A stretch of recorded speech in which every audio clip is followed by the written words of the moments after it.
میرے عزیز بھائیوں، اللہ رب العزت نے ہماری کامیابی اللہ کے نبی صلی اللہ علیہ وسلم کے طریقے میں رکھی ہے۔ آج ایمان والا اپنے نفس کے تابع ہو گیا ہے، گویا کہ اس نے اپنے نفس کو، اپنے جی کو اپنا خدا بنا لیا ہے۔ افرائیت من اتخذ الہہ ہوا، کہ جس نے اپنے نفسانی خواہشات کو اپنا معبود بنا لیا۔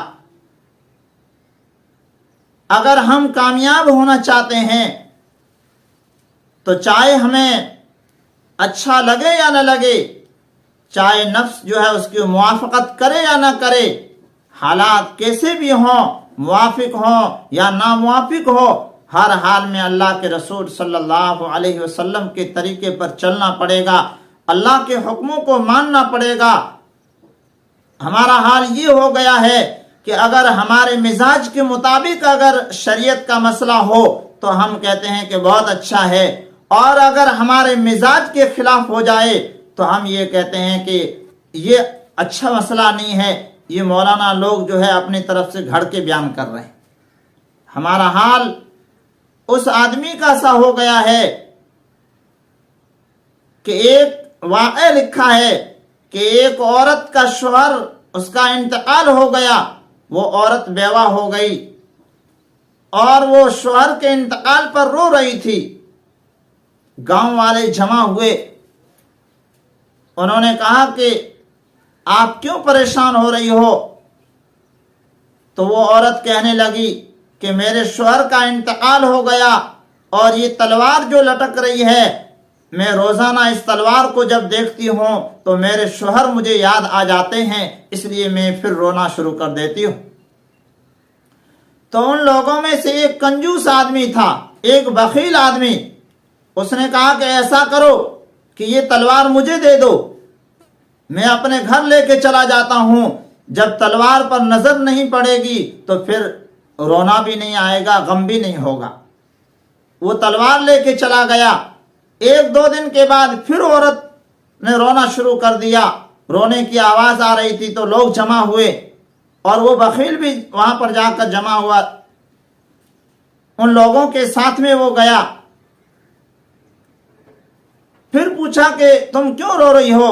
تو اس نے کہا کہ یہ سامان ہے، یہ چارپائی ہے اور یہ جانور کھڑے ہیں، یہ جب میں دیکھتی ہوں ان پر نظر پڑتی ہے تو پھر شوہر یاد آ جاتے ہیں۔ تو اس بخیل نے کہا کہ یہ سب مجھے دے دو، جب نظر نہیں پڑے گی تو رونا بھی نہیں آئے گا۔ اس طریقے سے ہوتے ہوتے وہ سارا کا سارا گھر کا سامان اپنے گھر لے کے چلا گئے۔ اب اسے یقین ہو چکا تھا کہ اس گھر میں کوئی سامان نہیں ہے۔ کچھ دنوں کے بعد پھر عورت نے رونا شروع کیا، تو وہ بخیل نہیں آیا، دوسرے لوگ آئے، انہوں نے کہا کہ اب کیوں رو رہی ہو؟ کچھ دیر کے بعد وہ بخیل آیا، تو وہ عورت کہتی ہے کہ میرے شوہر نے کچھ قرضہ چھوڑا تھا جو اس وقت مجھے یاد نہیں آیا، اب مجھے یاد آیا، اب میں پریشان ہوں کہ شوہر کا یہ قرضہ کیسے ادا ہوگا اور کون ادا کرے گا۔ اب وہ بخیل آدمی جو روزانہ یہ کہتا تھا کہ مجھے سامان دے دو، وہ خاموش رہا۔ کچھ دیر کے بعد بولتا ہے کہ روزانہ میں بولتا رہا، آج تم بھی جو ہے، جو گاؤں کے لوگ ہو وہ بھی تو بولو، ساری کی ساری ذمہ داری میری۔ یعنی وہ یہ کہنا چاہ رہا تھا کہ جب قرضے کی باری آئی ہے تو گاؤں کے لوگ جو ہے ہاں بھر لو کہ قرضہ ہم ادا کریں گے، کہ میٹھا میٹھا ہپ ہپ اور کڑوا کڑوا تھو تھو۔ آج ہمارا حال بھی یہی ہو گیا ہے کہ ہمارے مزاج کے مطابق ہو جائے تو ہم یہ کہتے ہیں کہ بہت اچھا ہے، یہ میٹھی بات ہے، اور اگر ہمارے مزاج کے خلاف ہو تو ہم یہ کہتے ہیں کہ یہ نہیں۔ کیوں؟ اس لیے کہ وہ کڑوی بات ہے۔